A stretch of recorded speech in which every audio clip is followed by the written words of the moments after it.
सध्या पावसाचं वातावरण आहे आणि संध्याकाळच्या वेळेला काहीतरी गरमागरम खावं अशी इच्छा होते। त्यामुळे आज आपण बनवत आहोत साबुदाणा वडे। साबुदाणा वडे बनवण्यासाठी आपण 1 वाटी साबुदाणे रात्रीच भिजू घातले होते। तुम्ही पाहू शकता सकाळपर्यंत मस्त ते मऊ असे फुगून भिजून तयार झालेले आहेत।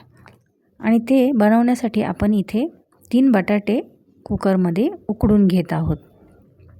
कुकरला बटाटे शिजवून घेताना आपण 3 ते 4 शिट्ट्या देऊन बटाटे छान मऊ गाळ होईपर्यंत ते शिजवून घेणार आहोत। आपला साबुदाणा एका दुसऱ्या बोलमध्ये ट्रान्सफर करून आपण त्याबरोबर बटाटे व्यवस्थित एकजीव करून घ्यायचे आहेत।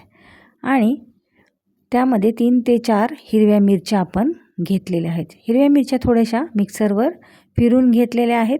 चवीनुसार मीठ घातलेलं आहे, अर्धा चमचा जिरे पावडर घातलेली आहे आणि छोटी वाटी शेंगदाण्याचा कूट देखील आपण घातलेला आहे।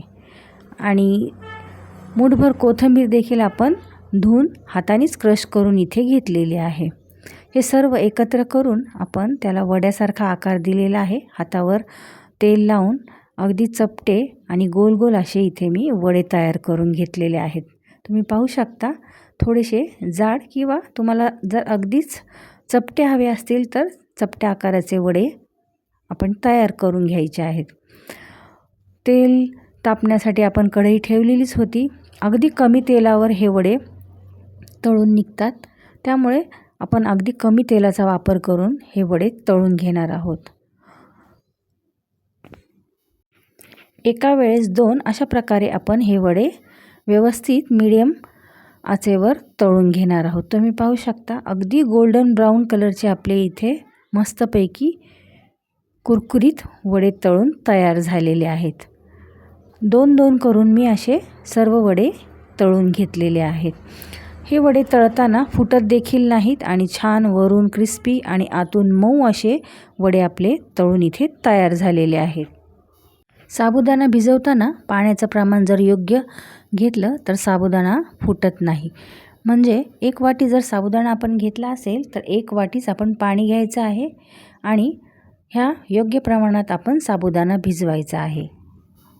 आणि साबुदाणा वडे बनवण्याआधी जो भिजवलेला साबुदाणा आहे तो व्यवस्थित हाताने क्रश करायचा आहे आणि त्यानंतर आपण वडे बनवणार आहोत। तर तुम्ही पाहू शकता मस्त असे क्रिस्पी गोल्डन कलरचे इथे आपले वडे तयार झालेले आहेत। त्यासोबत आपण इथे दह्याचीच चटणी देखील बनवलेली आहे। शेंगदाण्याची चटणी साधी जी असते आपली घरात ती घेतलेली आहे आणि त्याच्यासोबत दही घालून आपण थोडीशी मोहरीची फोडणी देऊन आपण दह्याची चटणी तयार केलेली आहे। तुम्ही पाहू शकता एका हाताने देखील वडे तुटत आहेत आणि मस्त वरून क्रिस्पी आतून मऊ असे आपले वडे इथे तयार झालेले आहेत।